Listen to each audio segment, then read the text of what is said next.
નમસ્કાર વિદ્યાર્થી મિત્રો, આજે આપણે વાત કરીશું વિષમ પ્રકારનું વિભાજન થાય અને સમ પ્રકારનું વિભાજન થાય ત્યારે જે કાર્બો કેટાયન અને કાર્બો એનાયન જે જનરેટ થાય છે તો એના વિશે થોડીક વાત કરીશું.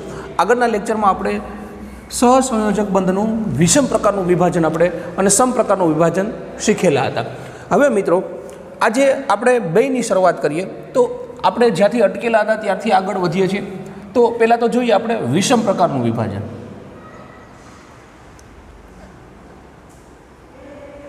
અહીંયા ખાસ સમજો મિત્રો, આ જે હું વિષમ પ્રકારનું વિભાજનની વાત કરું છું એ વિષમ પ્રકારનું વિભાજન આપણે સહસંયોજક બંધનું જોવાનું છે. હવે વિષમ પ્રકારનું વિભાજન થાય ત્યારે શું થાય તો આપણને ખબર છે, આપણે જાણીએ છીએ કે જ્યારે માની લો કે આપણી પાસે કોઈ એ છે અને બી છે, આ બંને વચ્ચે બંધ બનેલો છે અને આ બંધને તમે ઉર્જા આપી અને આ બંધને તોડવાની જ્યારે કોશિશ કરશો ત્યારે આ બંધ તૂટશે અને આ બંધ જેવો તૂટશે એટલે એમાંથી માની લો કે અહીં આપણે એવું ધારી લઈએ EN એટલે ઇલેક્ટ્રોન નેગેટિવિટી, અથવા તો એને કહેવાય, અથવા તો ગુજરાતીમાં આપણે લખીએ કે અહીંયા એ અને બી છે એની વિદ્યુત ઋણતાની વાત કરવામાં આવે. વિદ્યુત ઋણતાની જો વાત કરવામાં આવે તો અહીંયા બી છે એની વિદ્યુત ઋણતા એ કરતાં વધારે છે. આનો મતલબ શું થાય? બીની વિદ્યુત ઋણતા એ કરતાં વધારે છે. એટલે કે જ્યારે આ બંધ હશે અને બંધમાં કઈ પ્રકારનું વિભાજન કરાવવાનું છે? વિષમ પ્રકારનું વિભાજન. હવે જેવો બંધ તૂટશે ત્યારે જે આપણે મેં આગળ પણ એમ કીધું તો વિષમ પ્રકારનું વિભાજન થાય ત્યારે કોણ બંધમાં રહેલા બંને ઇલેક્ટ્રોન, વિષમ એટલે અસમાન પ્રકારનું વિભાજન થશે. એક પરમાણુ એવું છે કે જે પોતે ઇલેક્ટ્રોન બંને લઈ લેશે અને એક મૂકીને જશે, તો કોણ ઇલેક્ટ્રોન લઈને જશે? તો ત્યારે મેં એવું કીધું કે જેની વિદ્યુત ઋણતા વધારે હોય એ પોતે ઇલેક્ટ્રોન લઈને જતો રહેશે. તો આપણા ઉદાહરણની અંદર વિદ્યુત ઋણતા કોની વધારે છે, એ કે બીની? તો આપણે જાણીએ છીએ કોની વધારે છે, બીની. તો એના માટે એવી રીતે આમ આપણે ઇલેક્ટ્રોન લઈ જશે. તો અહીંયા બનશે શું? તો કે અહીંયા આપણે જોઈશે ને તો અહીંયા એ ઇલેક્ટ્રોનને મૂકીને જાય છે એટલે એના ઉપર કેવો ચાર્જ આવશે? પ્લસ ચાર્જ આવશે. પ્લસ બી છે ઇલેક્ટ્રોનને લઈને જશે એટલે શું થશે? માઇનસ ચાર્જ આવશે. બીજી એક મિત્રો યાદ રાખો કે જ્યારે કોઈ પણ બંધ તૂટતો હોય ને બે ઇલેક્ટ્રોનનું ટ્રાન્સફરમેન્ટ થતું હોય, એક સાથે બે ઇલેક્ટ્રોન એક જગ્યા ઉપરથી બીજી જગ્યા ઉપર આપણે ટ્રાન્સફર બતાવવું હોય ત્યારે એને આવી રીતે એરો કરીને દર્શાવવામાં આવે, એટલે કે આવો આખો એરો કરીને દર્શાવવામાં આવે છે. પરંતુ જો કોઈ પ્રક્રિયાની અંદર ફક્ત એક જ ઇલેક્ટ્રોન હોય અને એનું ટ્રાન્સફરમેન્ટ તમારે બતાવો, એક જગ્યા ઉપરથી બીજી જગ્યા પર ફક્ત એક જ ઇલેક્ટ્રોન જતો હોય, તો એના માટે એરો દર્શાવવામાં આવે છે. પણ અહીંયા અડધો એરો દર્શાવવામાં આવે છે. આને આખો એરો કહેવાય અને અડધો એરો કહેવામાં આવે છે, અથવા તો આને ફિશ હૂક કહેવામાં આવે છે. આ વસ્તુ તમે યાદ રાખજો. હવે મિત્રો આપણે આ વસ્તુ તો શીખેલા હતા. હવે આના ઉપરથી આને શું કહેવાય તો આપણે જાણીએ છીએ. આને શું કહેવાય તો કે જેની ઉપર ધન ચાર્જ આવે એને કહેવામાં આવે છે કાર્બોકેટાયન.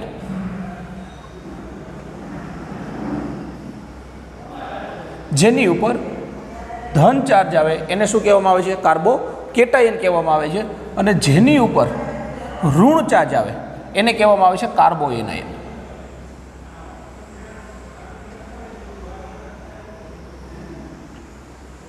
જો હવે આજે આપણે ફક્ત આપણે કાર્બોકેટાયન, કાર્બોએનાયન અને મુક્ત મૂલક વિશે જ વાત કરવી છે. અને મિત્રો આ એટલા માટે સ્પેશિયલ આના માટે લેક્ચર ગોઠવેલો છે કારણ કે જો તમને આ ત્રણ વસ્તુ આવડતી હશે તો આના ઉપરથી ઘણા બધા પ્રશ્નો પૂછાય છે જે આપણે સોલ્વ કરવા માટે ખૂબ જ સરળ રહે. એટલા માટે ખાસ સમજો અહીંયા કે અહીંયા વિષમ પ્રકારનું વિભાજન થાય છે. એકની ઉપર ધન ચાર્જ આવે છે અને એકની ઉપર ઋણ ચાર્જ આવે છે. ધન ચાર્જ આવે તો કહેવાય કાર્બોકેટાયન અને ઋણ ચાર્જ આવશે તો કહીશું આપણે કાર્બોએનાયન કહીશું. હવે મિત્રો બંને કાર્બોકેટાયન આપણે તો આ જનરલ વાત કરી કે એ અને બીની વાત કરીને, પણ માની લો કાર્બોકેટાયન અને કાર્બોએનાયન ખરેખર હોય કેવી રીતે બનતા હોય તો એના માટે એક ઉદાહરણ લઈએ. જેમ કે હું અહીંયા ઉદાહરણ લઉં મિથાઇલ બ્રોમાઇડનું. મિથાઇલ અને બ્રોમાઇડ. મિથાઇલ બ્રોમાઇડ છે મિત્રો, એનું વિષમ પ્રકારનું વિભાજન થશે. તો વિષમ પ્રકારનું વિભાજન થશે ને તો અહીંયા વિદ્યુત ઋણતાની વાત કરવામાં આવે ને તો કાર્બન જે છે એની વિદ્યુત ઋણતા 2.5 હોય છે, સોરી 2.5ની આસપાસ હોય છે. અને આ બ્રોમિન છે એની વિદ્યુત ઋણતા 2.7ની આસપાસ હોય છે. અહીંયા હું શું લખું છું? વિદ્યુત ઋણતા. એને ઇંગ્લિશમાં EN કહેવામાં આવે છે. EN એટલે કે ઇલેક્ટ્રોન નેગેટિવિટી. અને અહીંયા જોશો તો વિદ્યુત ઋણતા કોની વધારે છે? 2.5 કે 2.7? તો આપણે સ્પષ્ટ જોઈ શકીએ છીએ અહીંયા વિદ્યુત ઋણતા કોની વધારે છે? બ્રોમિનની છે. એટલે કે આ બંધ તૂટશે ત્યારે બંને ઇલેક્ટ્રોન કોણ લઈ જશે? બ્રોમિન લઈ જશે. એટલે કે આમાંથી બનશે શું?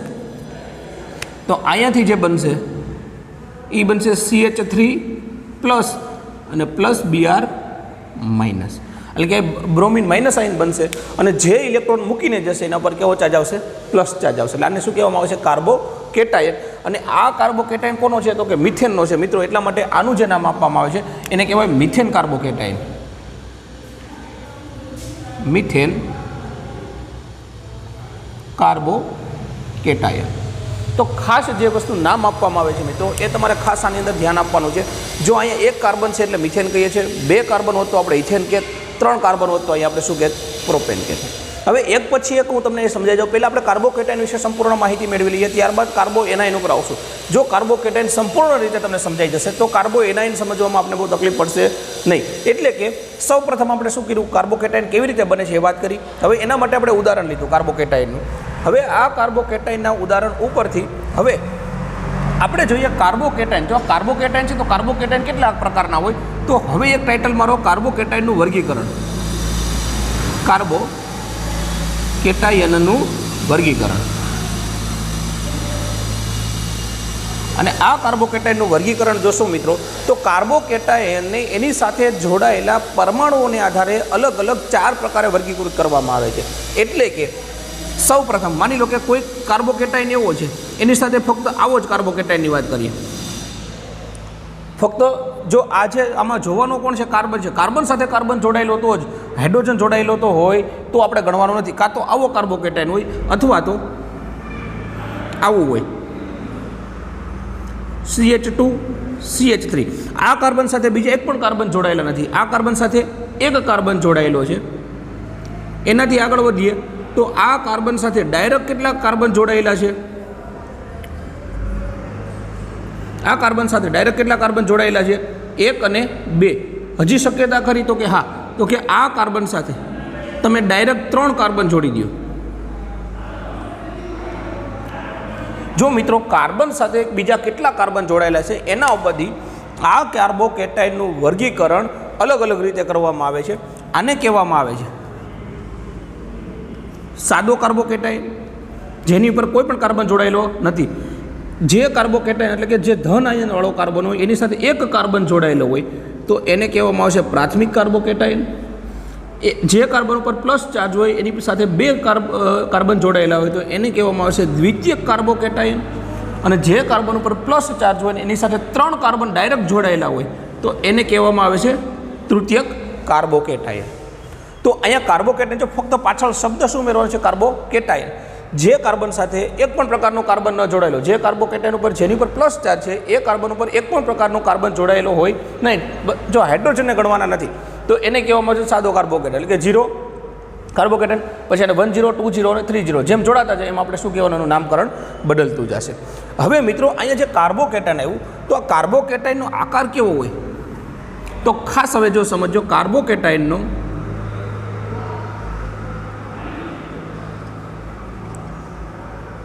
આ જે કાર્બોકેટાયન છે એનું વર્ગીકરણ તો જોઈ લીધું. હવે કાર્બોકેટાયનના જો આકારની વાત કરવામાં આવે, સ્પેશિયલી આકાર આપણે જોઈએ કોને? મિથાઇલ કાર્બોકેટાયનનો.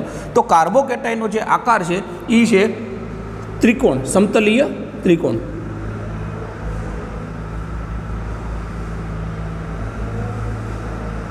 એનો આકાર કેવો થશે? સમતલીય ત્રિકોણ. જેમ કે ઉદાહરણ સ્વરૂપે લઈએ આપણે મિથાઇલ કાર્બોકેટાયન. આને શું કહેવાય? Methyl carbocation.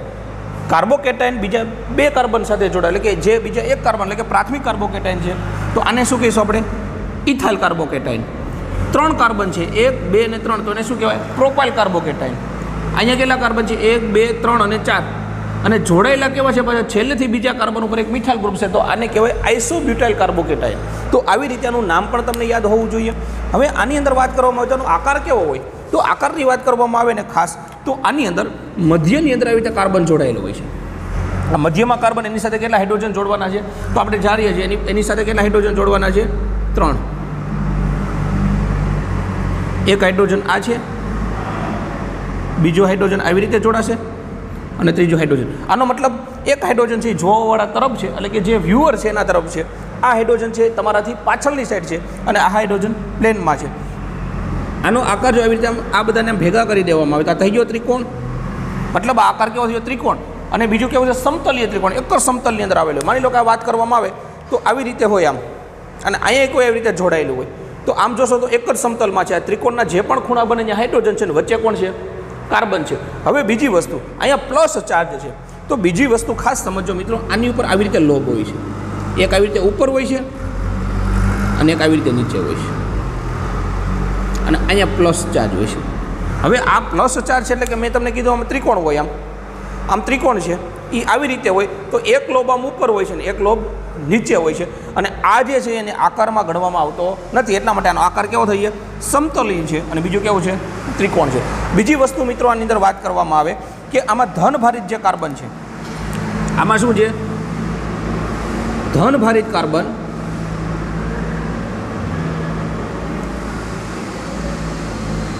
એના સંકરણ વિશે વાત કરવામાં આવે.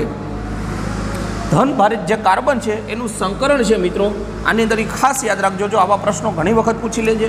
આનું સંકરણ sp2 પ્રકારનું હોય છે. આનું સંકરણ કેવું થશે? ફક્ત ને ફક્ત કેવું? sp2. કારણ કે તમે જો જોશો ને અને ગણશો ને કદાચ VSE પેર થિયરી પ્રમાણે તો પણ કેવું આવશે? sp2 સંકરણ આવશે. વધુમાં અહીંયા કાર્બન અને હાઇડ્રોજન વચ્ચેનો જે બંધની વાત કરવામાં આવે, અહીંયા તમે કાર્બન અને હાઇડ્રોજન, જો આની વચ્ચે ફક્ત દેખાય છે શું? મિથાઇલ કાર્બોકેટાઇનમાં કાર્બન અને હાઇડ્રોજન સિવાય બીજી વસ્તુ કાંઈ દેખાતી નથી. મતલબ કે કાર્બન અને હાઇડ્રોજન વચ્ચે જો બંધ હોય, એ બંધ બધાય કેવા હોય છે? સિગ્મા પ્રકારના હોય છે. કેવા બંધ હશે? બધા સિગ્મા પ્રકારના. જે હું નાની વસ્તુ તમને યાદ અપાવું છું મિત્રો, બરોબર યાદ કરી લેજો, જેથી કરીને આપણે કોઈ આગળ પ્રશ્ન થાય નહીં. તો અહીંયા કાર્બોકેટાઇનનું વર્ગીકરણ શીખ્યા આપણે. એના પછી કાર્બોકેટાઇનનો આકાર, એનું સંકરણ, એના બંધ વિશે માહિતી મેળવી, અને છેલ્લો આની અંદર જોઈએ કે કાર્બોકેટાઇનની સ્થિરતાની વાત કરવામાં આવે.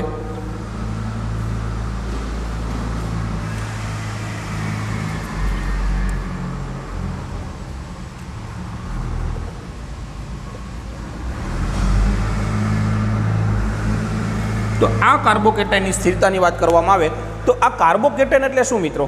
કે અહીંયા તમે જુઓ, પહેલેથી તમે જોશો ને તો કાર્બોકેટાઇન કેવું થાય છે કે તો કે પોતે જ્યારે બંધ તોડે છે ત્યારે ઇલેક્ટ્રોન મૂકીને જતો રહે છે. ઇલેક્ટ્રોન મૂકીને જતો રહે છે, ને મૂકીને જતો રહેશે ને મિત્રો, એટલે આની આસપાસ જુઓ કેટલા બંધ બનેલા છે? તો કે 1, 2 અને 3. 3 જ બંધ છે. એક બંધમાં કેટલા ઇલેક્ટ્રોન હોય છે? 2 ઇલેક્ટ્રોન. તો આની પાસે ટોટલ ઇલેક્ટ્રોન કેટલા છે બંધમાં? 2, 4 અને 6. એટલે કે એનું ષષ્ટક પૂર્ણ થયેલું છે. જ્યારે આની પાછળ હોય તો એનું અષ્ટક પૂર્ણ થાય, ને ષષ્ટક પૂર્ણ થાય. કોઈ પણ મિત્રો યાદ રાખજો, કોઈ પણ કાર્બન પરમાણુ હોય કે કોઈ પરમાણુ હોય, પોતાની બાહ્યતમ કક્ષામાં 8 ઇલેક્ટ્રોન થાય એવી કોશિશ કરતું હોય, અને 8 ઇલેક્ટ્રોન થાય એને એનું અષ્ટક કહેવામાં આવે છે. એટલે અષ્ટક પૂર્ણ થાય ને એમ સ્થિરતા વધે. તો અહીંયા અષ્ટક પૂર્ણ નથી, 2 ઇલેક્ટ્રોન ઘટે છે. એટલે આની પોતાનો નેચર કેવો છે? તો કે આજુબાજુમાં જો કોઈ ઇલેક્ટ્રોન આવશે તો ઇલેક્ટ્રોનને પોતાના તરફ ખેંચી લેશે, અને પોતાના તરફ ખેંચી લેશે તો એની સ્થિરતા કોના પર આધાર રાખે? તો કે જો અહીંયા એક પણ પ્રકારનો મિથાઇલ ગ્રુપ જોડાયેલો નથી, અને આની સ્થિરતા ખાસ જે આધાર રાખે છે પ્રેરક અસર ઉપર રાખે છે. હવે પ્રેરક અસર કોને કહેવાય ને એ આપણે થોડાક લેક્ચરો પછી જ પ્રેરક અસરનો ટોપિક લેવાનો છે, ત્યારે વધારે આઈડિયા આવશે. હવે આ પ્રેરક અસર ઉપર રાખે છે. તો પ્રેરક અસર પણ 2 પ્રકારની હોય છે, ધન પ્રેરક અસર અને ઋણ પ્રેરક અસર. જો ધન પ્રેરક અસરવાળા જોડાયેલા હોય આની સાથે પરમાણુ, તો એની સ્થિરતામાં શું કરે? વધારો. એટલે કે અહીંયા પરમાણુ છે, આ જ ઉદાહરણને હું અહીં લખું તો અહીંયા શું થાય છે? CH3+. એના પછી વાત કરીએ તો શું આવે છે? CH2+, CH3. એનાથી આગળ વાત કરીએ તો CH3, અને લાસ્ટની અંદર આવશે CH3 અને CH3. અહીંયા તમે જોશો તો આની સ્થિરતા એટલે કે આને 2 ઇલેક્ટ્રોન ઘટે છે, તો આને આપવાવાળા જો હાઇડ્રોજન ઇલેક્ટ્રોન આપી શકે નહીં. અને હાઇડ્રોજન ઇલેક્ટ્રોન ન આપી શકે મિત્રો, તો શું કરવું હવે? તો કે એવા જ પરમાણુઓ છે ઇલેક્ટ્રોન આપી શકે કે જે પોતે એની પાસે વધારાના ઇલેક્ટ્રોન રહેલા હોય. તો અહીંયા વધારાના ઇલેક્ટ્રોન કોની પાસે હોય? તો કે જો અહીંયા જોશો ને તો આની એકય પાસે ઇલેક્ટ્રોન નથી, પણ મિથિલ કાર્બન છે એ જો કાર્બન સાથે જોડાયેલો તો ઇલેક્ટ્રોન આપી શકે. એટલે કે અહીંયા કોઈ ઇલેક્ટ્રોન આપી શકતું નથી. આને શું કીધું આપણે? પ્રાથમિક, અને દ્વિતીયક, તૃતીયક અને ચતુર્થ. આપણે શું કીધું? આને સાદો, પ્રાથમિક, દ્વિતીયક અને તૃતીયક કાર્બોકેટાઇન. હવે જોશો અહીંયા એક પણ ઇલેક્ટ્રોન આપવાવાળો નથી સમૂહ. અહીંયા જુઓ, આ કાર્બન ઇલેક્ટ્રોન આપે, એટલે કે અહીંયા 1 ઇલેક્ટ્રોન આપવાવાળો સમૂહ છે. એટલે કે આના કરતાં આની સ્થિરતા કેવી હોય? વધારે હોય. એક અહીંયા એવું છે કે કોઈ ઇલેક્ટ્રોન આપવાવાળું છે નહીં. અહીંયા સામે જુઓ તો ઇલેક્ટ્રોન ઘટે છે ને આપવાવાળો વ્યક્તિ પણ કેવો છે? 1 છે. એટલે આના કરતાં અહીંયા કેવું થયું? સારું છે. એના કરતાં અહીંયા જુઓ તો અહીંયા 2 પરમાણુઓ એવા છે કે ઇલેક્ટ્રોન આપવાવાળા છે. એના કરતાં અહીં કેટલા છે? 3 પરમાણુ. એટલે કે જેમ જેમ ઇલેક્ટ્રોન દાતા જે ગ્રુપ હોય એની સંખ્યા વધતી જાય એમ એની સ્થિરતામાં શું થાય? વધારો થાય. અને સ્થિરતાનો ક્રમ લખવો હોય મિત્રો તો સૌથી વધારે સ્થિર આ હોય. અને સ્થિરતાનો ક્રમ ખાસ યાદ રાખજો. કાર્બોકેટાઇનમાં જેમ તૃતીયક કાર્બોકેટાઇન વધારે સ્થિર હોય, એનાથી ઓછો દ્વિતીયક, એનાથી ઓછો પ્રાથમિક અને એનાથી ઓછો કોણ હોય છે? સાદો કાર્બોકેટાઇન હોય છે. હવે મિત્રો ખાસ હવે જે બીજો ભાગ આપણે જોવાનો છે, જો કાર્બોકેટાઇન તમને બરોબર રીતે સમજાઈ ગયું હોય ને તો હવે તમારે આ શીખવામાં બહુ વાંધો આવશે નહીં. હવે કાર્બોએનાઇન ક્યારે બનશે? તો કે કાર્બોએનાઇન ત્યારે બનશે કે જ્યારે વિષમ પ્રકારનું વિભાજન થશે અને વિષમ પ્રકારના વિભાજનની અંદર જે ઇલેક્ટ્રોન લઈને જતો રહેશે, એટલે કે જેના પાસે ઇલેક્ટ્રોન વધારે છે, તો એ પોતે કેવો બનશે? કાર્બોકેટાઇન. અને ખાસ યાદ રાખજો અહીંયા આમાં શું હોય? એનું ષષ્ટક પૂર્ણ થયેલું હોય.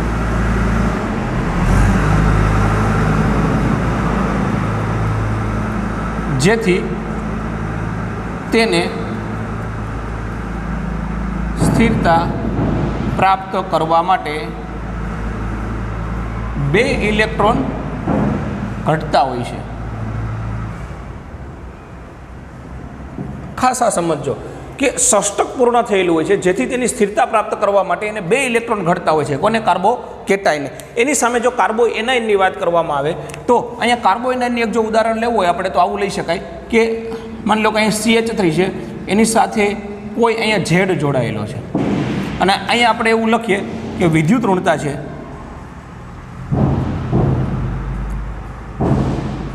વિદ્યુત ઋણતા અહીંયા જે છે એ કાર્બન છે.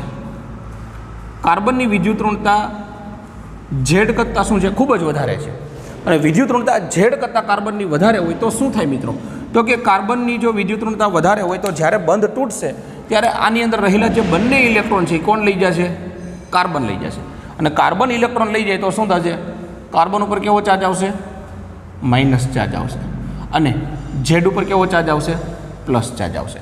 તો અહીંયા જે માઇનસ ચાર્જ આવે છે એટલે કે વિષમ વિભાજનથી જે ઇલેક્ટ્રોન મેળવી લે છે એને શું કહેવામાં આવે છે? કાર્બોએનાઇન કહેવામાં આવે છે. અને આનું નામ જો તમારે લખવું હોય તો આનું નામ થશે મિથાઇલ કાર્બએનાઇન અથવા તો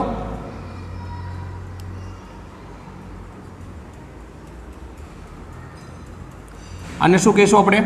મિથાઇલ કાર્બએનાઇન કહેવામાં આવે છે. હવે મિત્રો જેમ આ વિદ્યુત ઋણતા માટે આપણે ઉદાહરણ અહીંયા લીધું એ જ વસ્તુ મેં તમને અહીંયા લઈને બતાવું છું, જેથી કરીને તમારે અહીંયા કોઈ ચિંતા રહે નહીં.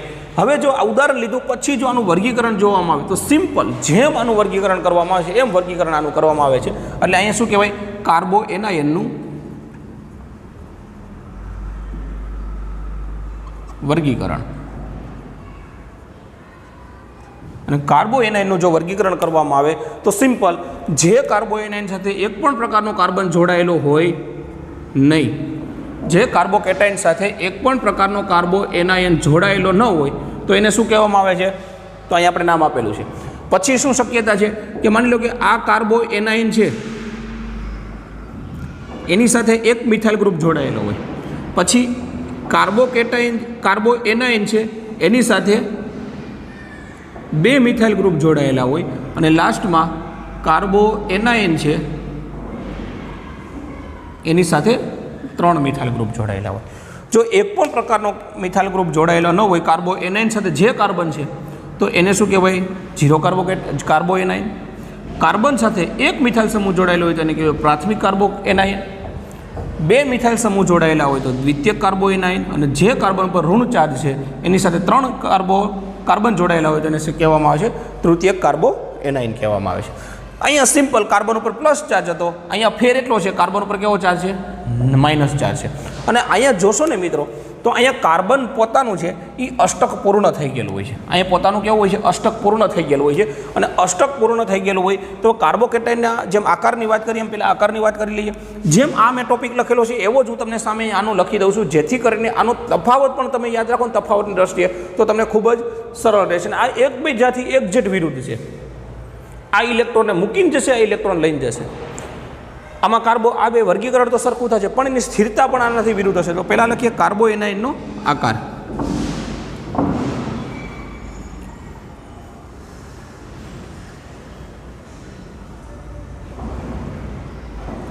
કાર્બોએનાઇનના આકારની વાત કરવામાં આવે તો કાર્બોએનાઇનનો આકાર ત્રિકોણીય પિરામિડ હોય છે.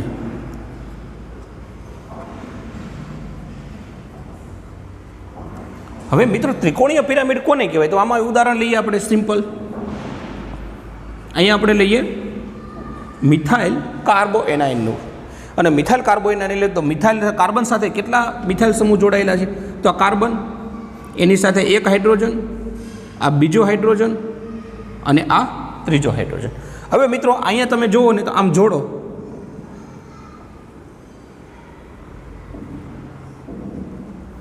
તો આનો આકાર જુઓ, એક તો ત્રિકોણ જેવો થઈ ગયો. બીજી વસ્તુ, આની ઉપર માઇનસ ચાર્જ છે. માઇનસ ચાર્જ એટલે એની ઉપર પાસે કાર્બન પાસે વધારાનો એક ઇલેક્ટ્રોન છે, સોરી એક ઇલેક્ટ્રોનની જોડ છે. એટલા માટે આનો આકાર નીચે ત્રિકોણ જેવો અને ઉપરની સાઈડથી આમ જુઓ તો આ કેવો છે? પિરામિડ જેવો. એટલા માટે આને શું કહેવામાં આવે છે? ત્રિકોણીય પિરામિડ આકાર કહેવામાં આવે છે. બીજું, આમાં જેમ ધન ભારીય કાર્બન હતો એમ અહીંયા કેવો છે? ઋણ ભારીય કાર્બનનું જે સંકરણ જોવામાં આવે.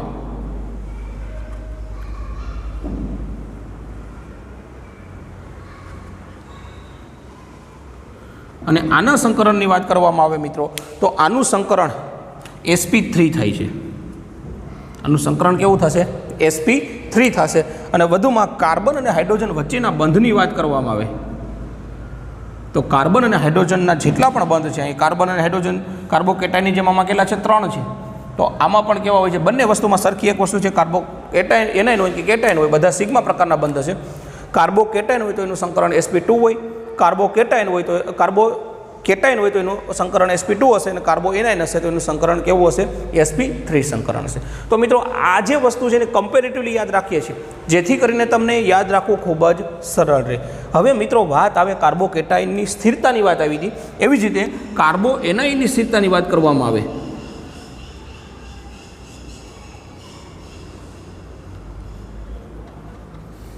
અને કાર્બોએનાઇનની સ્થિરતાની વાત કરવામાં આવે તો કાર્બોએનાઇનમાં આપણે જે ઉપર ઉદાહરણ લીધા છે એ જ જોઈએ અને પછી એને સમજવાની કોશિશ કરીએ. તો અહીંયા શું છે? પહેલાં તો સિમ્પલ કાર્બોએનાઇન, પ્રાથમિક કાર્બોએનાઇન,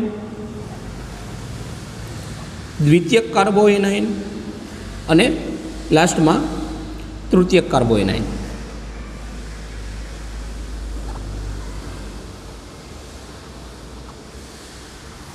અહીંયા જોશો તો શું છે? તો કે આને આપણે કહીશું સાદો કાર્બોએનાઇન, પ્રાથમિક, દ્વિતીયક અને તૃતીયક કાર્બોએનાઇન. હવે મિત્રો સ્થિરતાની વાત કરવામાં આવે તો અહીંયા તો એવું હતું કાર્બોકેટાઇનમાં કે એનું ષષ્ટક પૂર્ણ થતું હતું, એને સ્થિર થવું હોય તો અષ્ટક પૂર્ણ કરવું પડે, એટલે 2 ઇલેક્ટ્રોન ઘટતા હતા. એટલે બહારથી પોતે ઇલેક્ટ્રોન શોધતો હતો, જે ઇલેક્ટ્રોન આપવાવાળા જો સમૂહ એની સાથે જોડાય તો એને સ્થિરતામાં બહુ વધારો થાય. અહીંયા કોઈ આપવાવાળો નહોતો, અહીં એક આપવાવાળો હતો, એના કરતાં સામે 2 આપવાવાળા હતા. અને જેમ જેમ આપવાવાળાની સંખ્યા વધે એમ એની સ્થિરતા વધતી હતી. એટલા માટે એવું કીધું હતું આની સ્થિરતા સૌથી વધારે હોય, આની ઓછી હોય, આની એનથી ઓછી હોય, સૌથી ઓછી આની હોય. પરંતુ મિત્રો અહીંયા ઉલટું છે. ઓલરેડી અહીંયા જે છે કાર્બોએનાઇન એનું પોતાનું અષ્ટક પૂર્ણ થયેલું છે. અહીંયા શું છે? અષ્ટક પૂર્ણ છે. અને આ અષ્ટક પૂર્ણ થયેલું છે એટલા માટે. અને ઉપર કેવો ચાર્જ છે? નેગેટિવ ચાર્જ છે. એટલે કે પોતાનું ઓલરેડી અષ્ટક પૂર્ણ છે, પોતાને જરૂરિયાત નથી, અને છતાંય બીજા જો આપવાવાળા આવે તો એની સ્થિરતામાં શું થાય? ઘટાડો થાય છે. અહીંયા શું હતું?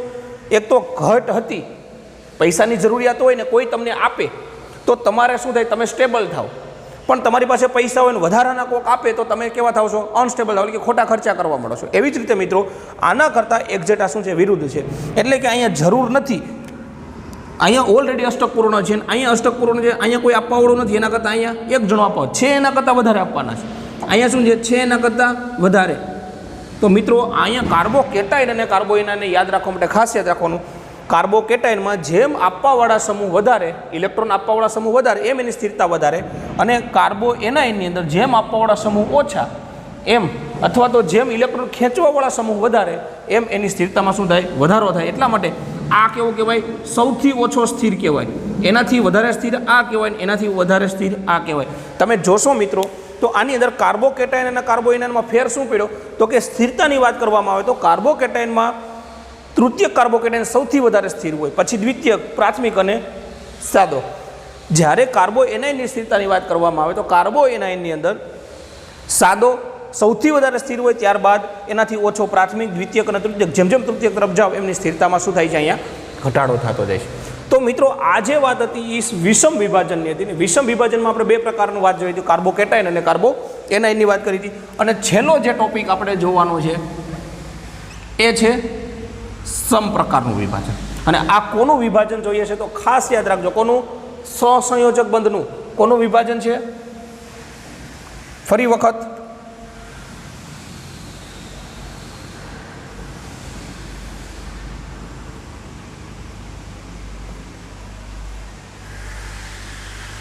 આપણે કયો ટોપિક શીખીએ છીએ તો આપણે યાદ હોવી જોઈએ સહસંયોજક બંધનું વિખંડન. અને સહસંયોજક બંધનું મિત્રો તમે વિખંડન કરો તો આ વિખંડન બે પ્રકારનું હોય છે. કેમ બે પ્રકારનું? કાં તો એ સરખી પ્રકારે વિભાજન થશે ને કાં તો કેવું થશે? અલગ અલગ પ્રકારે વિભાજન થશે.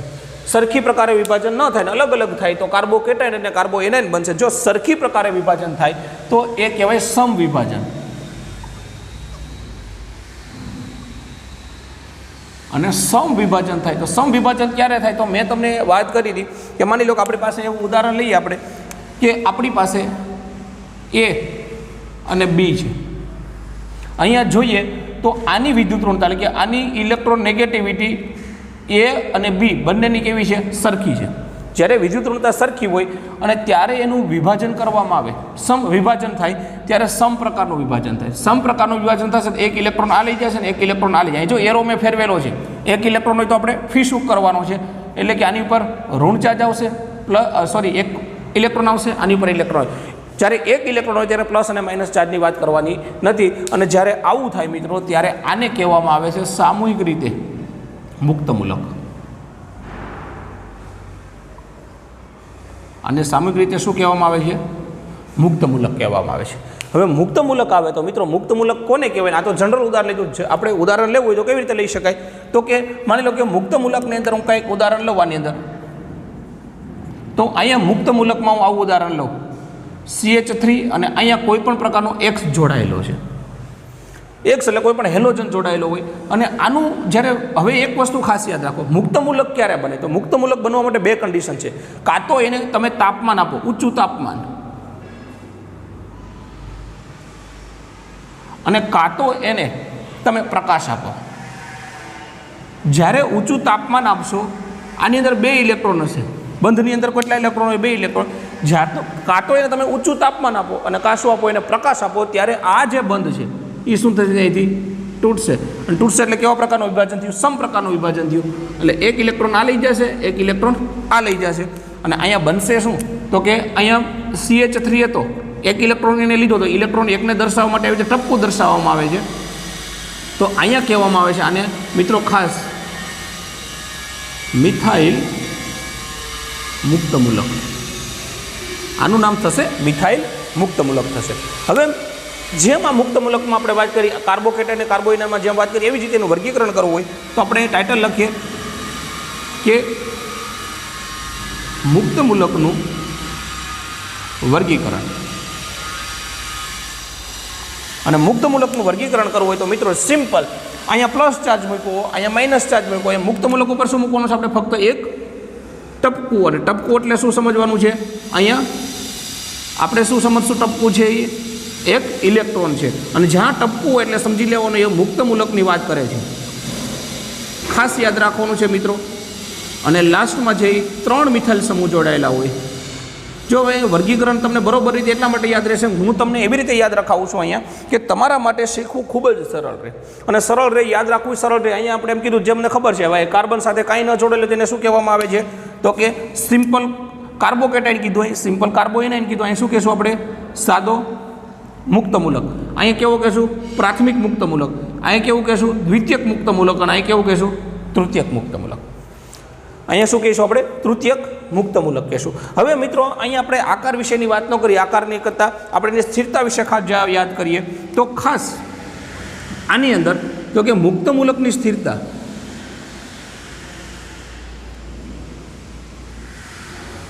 મુક્તમૂલકની જો સ્થિરતાની વાત કરવામાં આવે તો અહીંયા જોશો ને, આ જ ઉદાહરણ પાછા હું લખું છું. અહીંયા પ્રાથમિક મુક્તમૂલક,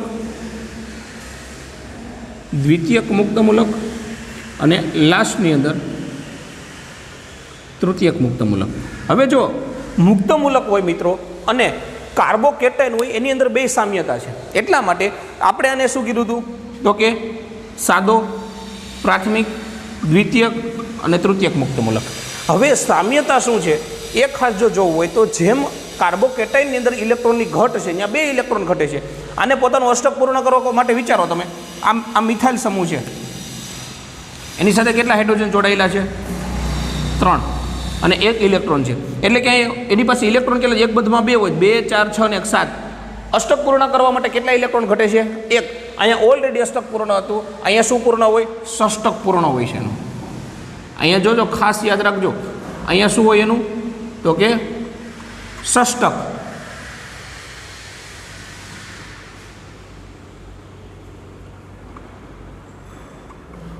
અહીંયા શું હતું?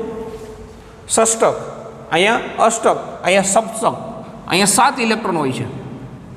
ચાલો લખવું નથી, 7 ઇલેક્ટ્રોન હોય છે, મતલબ 1 ઇલેક્ટ્રોન ઘટે છે. 1 ઇલેક્ટ્રોન ઘટતો હોય તો જેમ ઇલેક્ટ્રોન આપવાવાળા સમૂહ એની સાથે જોડાય એમ એની સ્થિરતામાં શું થાય?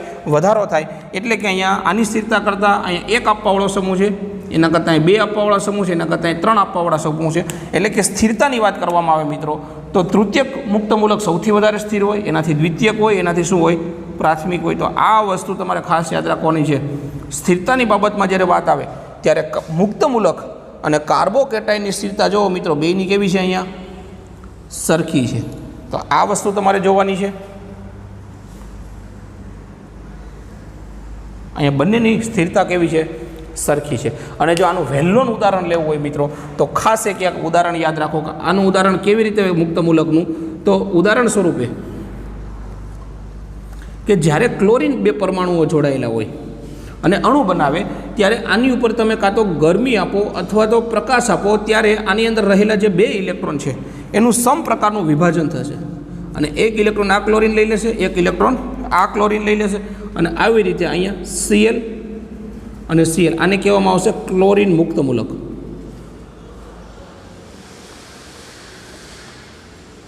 તો આ જે વાત હતી મિત્રો એ હતી વિષમ પ્રકારનું વિભાજન. જ્યારે સહસંયોજક બંધનું વિખંડન થાય છે ત્યારે કાં તો વિષમ પ્રકારનું વિખંડન થશે અને કાં તો સમ પ્રકારનું વિભાજન થશે, વિખંડન થશે. વિષમ પ્રકારનું થાય તો કાર્બોકેટાઇન અથવા તો કાર્બોએનાઇન બનશે અને જ્યારે સમ પ્રકારનું વિખંડન થશે ત્યારે મુક્તમૂલક બનશે. તો આ એનો જે આપણી બુકની અંદર નથી આપેલું પણ આ આપણે આગળ જતાં ખૂબ જ કામ લાગે એમ છે, એટલા માટે મેં તમને સેપરેટ તમને શીખવાડેલું છે અને આ જ પેટર્નની અંદર તમારે બરોબર રીતે એને યાદ કરી લેવાનું છે. આવજો. Have a nice day.